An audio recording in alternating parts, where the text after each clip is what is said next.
আমি আপনাকে বিনীতভাবে অনুরোধ করব, এই সংসদ যেন কারো চরিত্র হননের কেন্দ্রে পরিণত না হয়। আজকের এই সংসদ গতানুগতিক কোনো সংসদ নয়, এটা 24-এর রক্তের উপর দাঁড়িয়ে থাকা একটি সংসদ।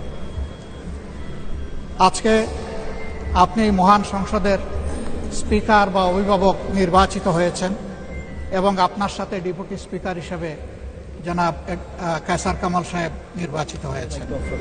আমরা দুইজনকেই অভিনন্দন জানাই। মাননীয় স্পিকার, বাংলাদেশের স্বাধীনতার পরপর 55টি বৎসর আমরা অতিক্রম করে এসেছি। এই দেশের সংসদ এবং সংসদীয় রাজনীতি সত্যিকার অর্থে খুব কম সময়ে কার্যকর ছিল। অল্প যেটুকু সময় ছিল জনগণ তার সুবিধা পেয়েছে। বেশিরভাগ সময় ফ্যাসিজমের কবলে পড়ে এই সংসদ ছিল অনেকটা দামি সংসদ, অকার্যকর। এবং আপনি যে বিরল সম্মানে আজকে ভূষিত হয়েছেন, এই জায়গায় অভিভাবকত্বের দায়িত্ব যারা পালন করেছেন অতীতে, তারা নিজের উপর, সংসদের উপর, দেশবাসীর উপর, গণতন্ত্রের উপর, মানুষের অধিকারের উপর তারা সুবিচার অনেকেই করতে পারেননি।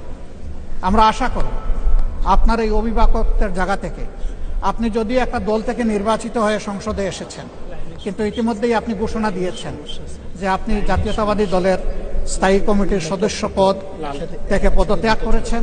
এখন আপনি সকলের। আমরা মনে করি আপনার কাছে সরকারি দল এবং বিরোধী দল আলাদা কিছু হবে না। আপনার কাছে আমরা সুবিচার পাব, জাতির কল্যাণে যে কথাগুলো বলতে চাইব সেই কথাগুলো বলার সুযোগ আপনার কাছ থেকে পাব। আপনার নেতৃত্বে এটি একটি গতিশীল সংসদ হবে, এটা আমরা আশা করতে চাই।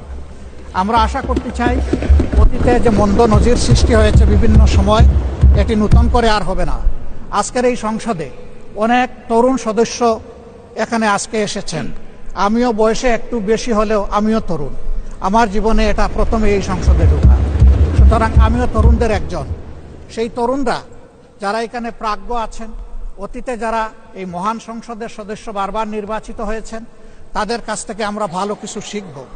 আমরা অতীতের সংসদগুলোতে দেখেছি এখানে দেশের মানুষের কল্যাণ বিবেচনায় আলোচনা না হয়ে মানুষের চরিত্র হননের জন্য এখানে বিপুল সময় ব্যয় করা হয়েছে। আমি আপনাকে বিনীতভাবে অনুরোধ করব, এই সংসদ যেন কারো চরিত্র হননের কেন্দ্রে পরিণত না হয়।